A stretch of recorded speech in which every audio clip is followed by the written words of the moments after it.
Okay, let's see what we've got going on here today. TV Unlimited. Hi James, I got a puppy that started pooping sloppy greyish poop with bits of red, maybe blood, after introduction of raw food. Is that normal and should I get it checked out? Well, you don't tell us how old the puppies are, so I'm not sure. I'm guessing that probably, you're doing the weaning process, so you've got puppies that may be 5 weeks old. First one would be, have you wormed? So if you haven't wormed, typically you worm 2, 4, 6 weeks. So if you haven't done your 6-week worming, I might bring it forward and do it a little early. I'd use Safeguard for that one for 3 days, see if that fixes the problem. So the question here is this a diet-related thing or is this an intestinal parasite thing? So always do your wormings, start with that. I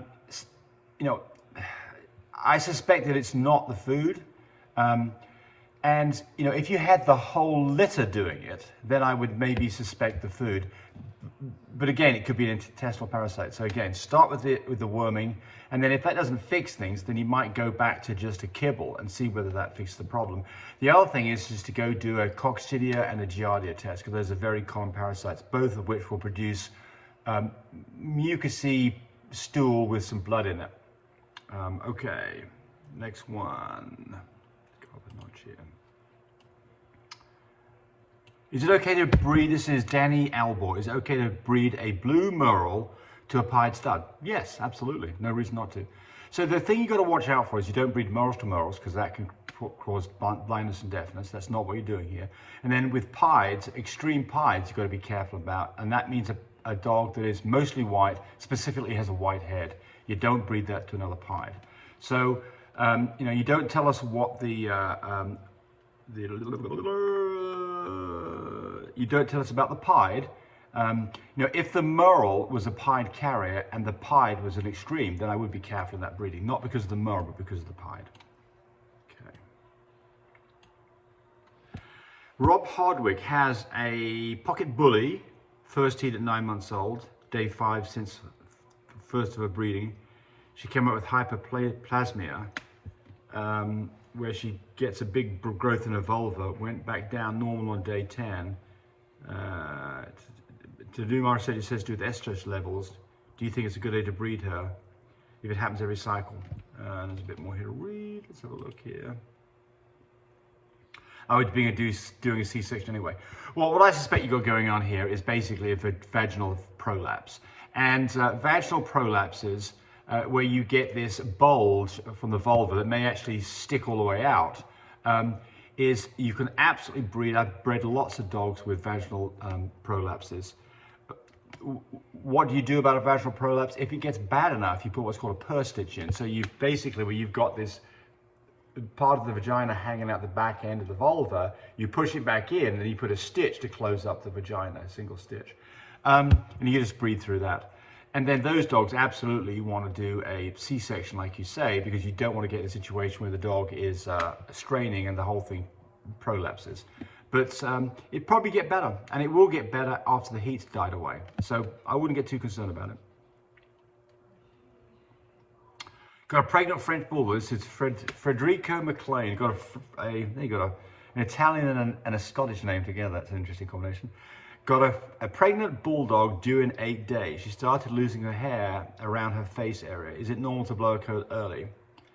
And what can I do to help her hair grow back? Can I give probiotics during whelping? So first off, yeah, you can give probiotics, no problem not to do that. Now, it is a hormone change, I'm sure. It is not normal to have it happen before birth. Typically, this is something that happens when they start to really have to provide nourishment for their puppies and they blow their coat. What can you do about this? Give good nourishment, give a multivitamin. Sure, I don't think the probiotic is going to help you, but it can't hurt. Is it something to be concerned about? Well, we don't like it when our dogs cosmetically don't look very good. But again, I think I'd start with the multivitamin and wonder whether that's the cause of the problem. But I don't think that there's, other than giving a multivitamin, I don't think that you can do a lot about this. I mean, there are other causes of dogs to lose hair, like alopecia, but I doubt that's what's going on here since she's so close to whelping. I would think that's it. And look, you're not going to start introducing different drugs because of this anyway, with this close to whelp. You would definitely wait until after whelp before you even tackle this with anything very significant drug-wise. So just hang in there and see how you do.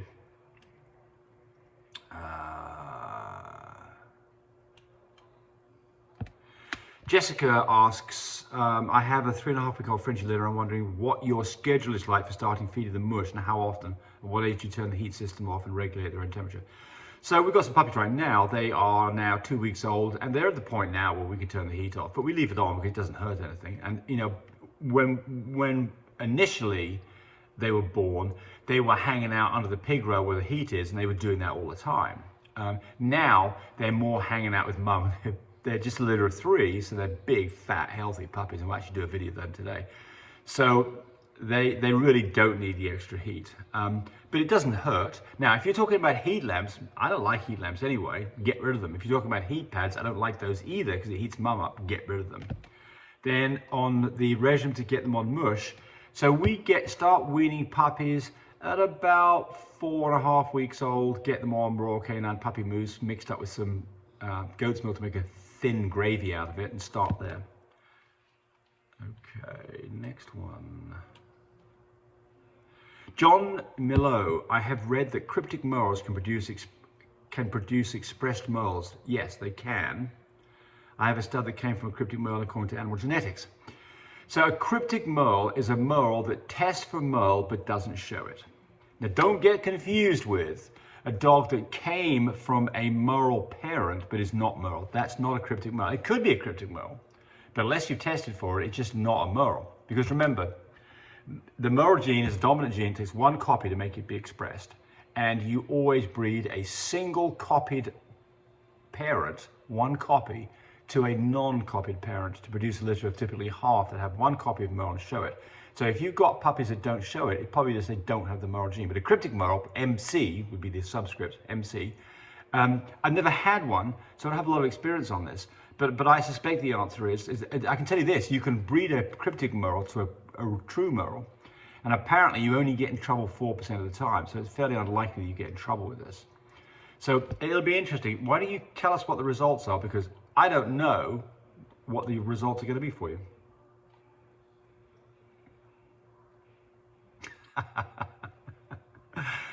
Brawler says, Tammy looks a bit bothered.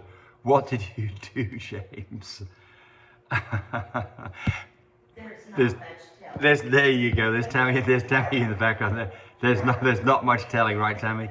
I mean, I'm sure I deserve a slap upside of the head. I mean, I think that most husbands deserve to have a slap upside of the head every now and then, just because to keep them on their toes, for no other reason whatsoever at all. And honestly, for you guys out there, we do things that upset our wives and we have no clue. This is the great thing about lives. Men and women, male and female, they beat to a different drum. Women are from Venus. Yes, exactly. Yes, right, exactly. Yes, right. Anyway, but you asked a question here. Today is day 34. Breeding my female. Went to the vet this past Friday for an ultrasound. The vet determined she wasn't pregnant. I performed an AI and 2 days after a PG level was 5 on an IDEX. Then 2 days later, the PG level was 20. Everything seemed perfect, but it was a downer. Advice on possibly what went wrong. Well, I've got videos on lost and small and no-show pregnancies, and I recommend that you go look at that. But I mean, what are the reasons for this? Well, look, according to your IDEX results, you're on the money. So you started breeding 2 days after a 5, which you'd think would be ovulation. You bred 2 days later, and then you checked the PG11, it was a 20. So you should be on the money progesterone-wise, but you didn't get a litter. So what's the reason why? Well, you didn't tell us about the age of the dog. Could be a young dog. Those are typically harder to get pregnant. You didn't say that you looked at the semen. The semen quality may have been suspect for whatever reason. You may have had, a no-show on the semen end of it. That would be a reason. The third one is that she's infertile. Not common, but can happen. You could have things like a ovarian cyst that makes you have PG levels that are higher than what they should be, because the cyst produces progesterone. You could have just been unlucky.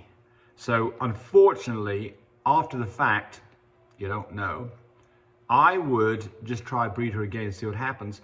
And if you have another no-show, I would definitely do a blood panel on this dog to make sure that her, everything's on the numbers, specifically things like thyroid level.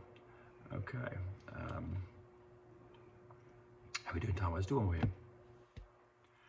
Sean says, I have a 19-month-old Presa Canario. Had a silent heat for 3 days because my male was humping for 3 days and he stopped. This was 2 months ago. Now the past 2 days, my male started humping again, but no blood or anything.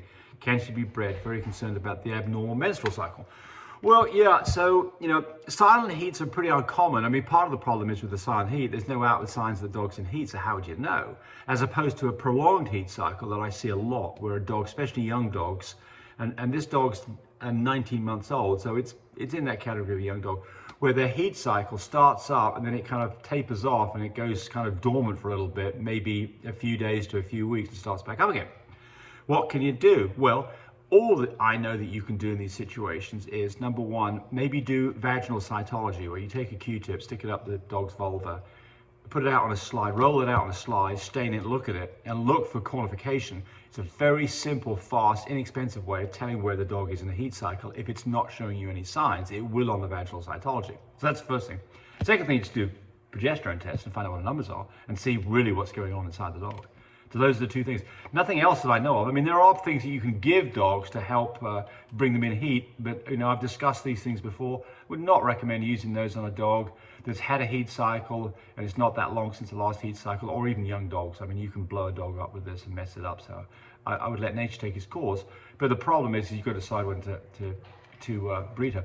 And if the male is not reacting to her, then she's probably not in heat. But I mean, again, vaginal cytology, progesterone tests, those are the two things to do.